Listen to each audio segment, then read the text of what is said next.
want to read you an email I got today. I need to know what you think about me as a DJ. Alright, now I watched one of your videos about wedding DJs. You seem to have a lot of anger out there at young DJs, and I want to know if you think that I am too young to even start DJing weddings or what. So my experience is this. I've been DJing for about 2 years now. I usually play dubstep or reggae depending on my crowd, but I tend to stick towards rave or nightclub music because that's my crowd out there in Vegas. Now I've played quite a few house parties and kickbacks. I'm not sure what a kickback is, maybe you guys can tell me. And I've played at a couple venues. I have my own pair of decks, a Stanton C324 with a Behringer DJ-X750 4-channel mixer. Now please, I respect your word because you sound like a very experienced DJ and I look up to you guys. So I need to know before I go out there and get my ass chewed out, am I ready to DJ weddings, or do you feel I am still too young? Please get back to me. I'll be very interested in your opinion. Thought we'd give you a little change of scenery.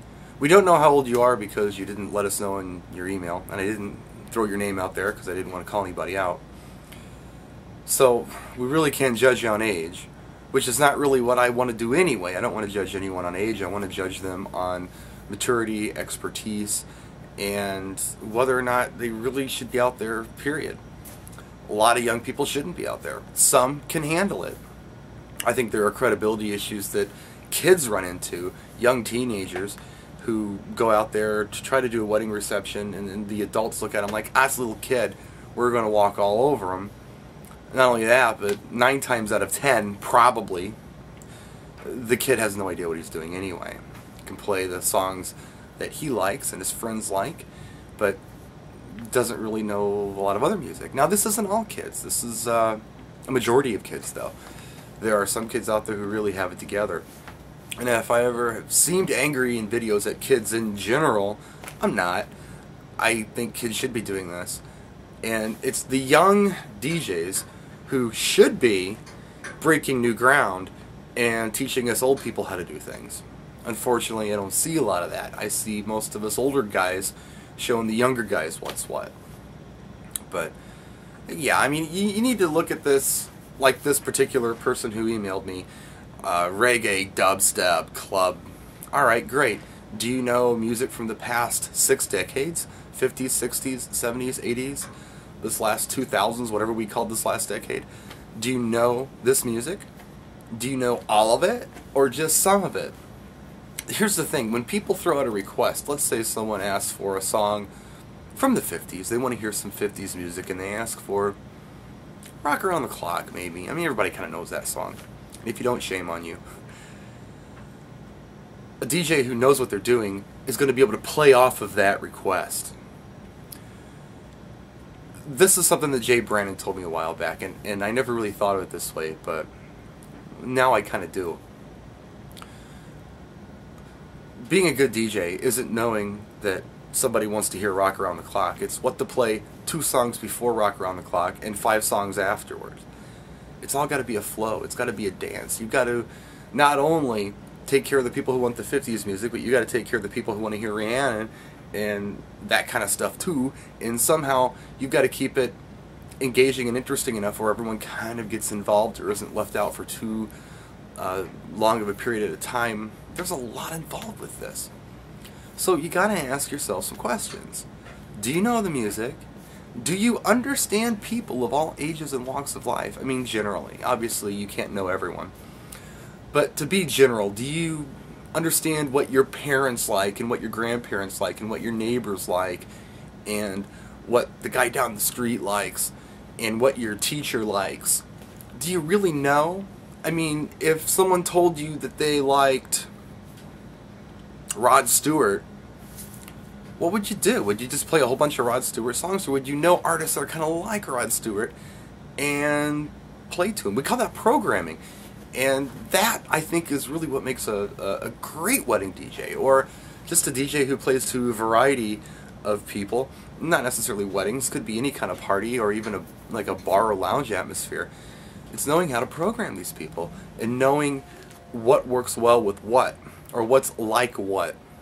I mentioned in maybe a video a while back that the only thing I can't really program around very well for some reason is Bruce Springsteen, because there's nothing like Bruce Springsteen.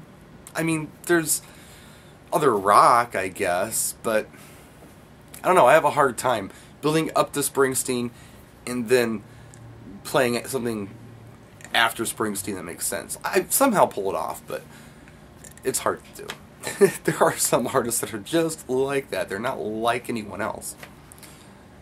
But this is the kind of stuff you got to think about. You got to be an expert. No, you don't have to be an expert. You got to start somewhere. I just maybe get a little insulted by anyone, regardless of age, who goes out there and calls themselves a DJ who's qualified to do weddings, completely screws it up, and gives our industry a bad name, because us old guys worked pretty hard to gain credibility in this business. Way back in the 80s, a lot of you probably remember this, some of you older cats, we were like the cheap alternative. We were like the Kmart alternative to a band. If you couldn't afford a band, you got a DJ. You didn't get a DJ because you wanted a DJ. It just didn't work that way. Everybody got bands. But there were some good guys out there, real talented guys who gave us our own thing, our own niche, I guess. So people wanted DJs now. Do you want a band or a DJ? Whoa, we want a DJ because they can play a variety of music. And we like how the DJ does this, this, and this. Opposed to, well, we don't really have a lot of cash, so we'll make the sacrifice and just get a DJ. It used to really be like that. So now you've got, I guess, some talented guys out there, and you've got some not so talented guys out there. Unfortunately, the squeaky wheel gets the grease. Here's the thing, and you might have found this in your life. If you do something good, maybe someone might say, hey, good job. And they might tell somebody, hey, this guy, he did a good job. If you do a rotten job or screw up, somebody is going to not only tell you, but they're going to tell everybody. Not just maybe one or two people. It just works that way.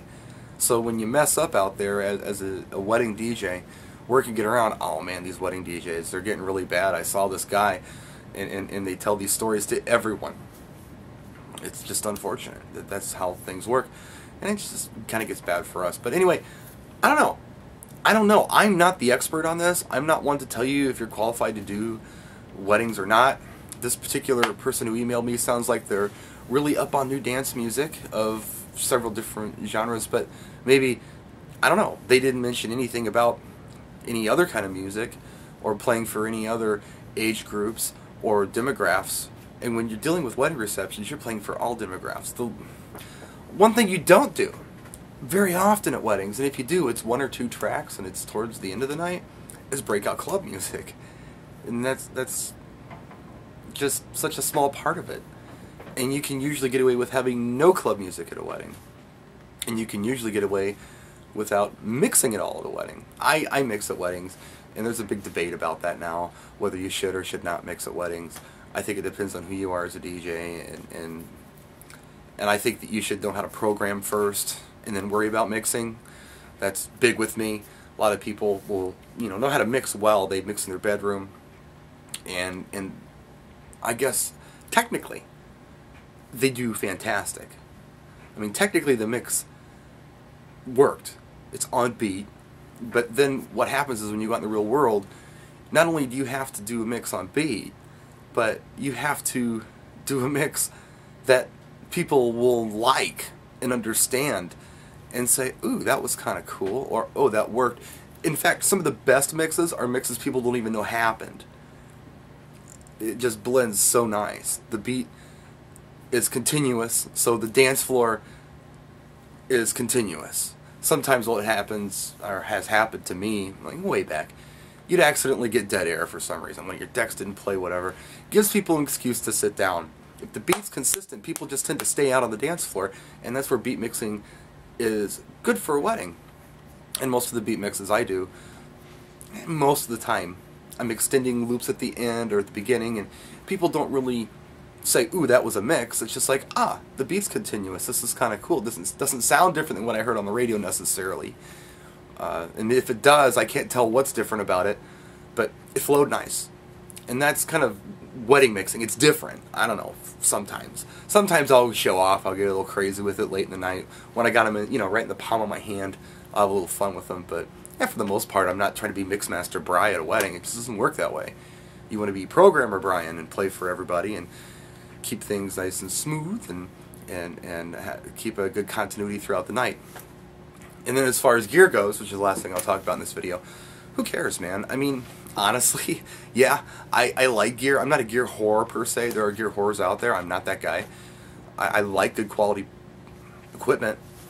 But most of the time, nobody cares what kind of equipment you use as far as your speakers and your lights and all that goes. Just so it's effective. The only thing I would say about equipment is no matter what you use something professional these days, I'm thinking is important. And here's why. If you show up with an iPod and a laptop that plays Windows Media Player and you go back and forth between those two, and DJs do that. They'll get a subscription to like Rhapsody or something and they'll play off Rhapsody on their laptop and then they'll have a collection on their iPod and they'll just fader back and forth all night with that. What happens is someone's going to see that in the crowd who's not a DJ and really isn't in the know about what we do, and they're going to say to themselves, wow, it's that easy? Why did I pay this guy $300-400 to come do my party? I can do it by myself next time. I mean, you can go out and buy speakers pretty expensive now. People know that they could probably buy a pair of speakers for a few $100, and then they could go buy a light or two. I mean, the stuff's not expensive to purchase, and they'll just do it themselves if it's that easy. But if you show up with pro gear of some kind, either CDJs or use a professional DJ program, maybe a MIDI controller, then it becomes like, wow, this guy knows what he's doing. I don't understand this. I've never seen this screen on a computer before. I've never seen this equipment anywhere before.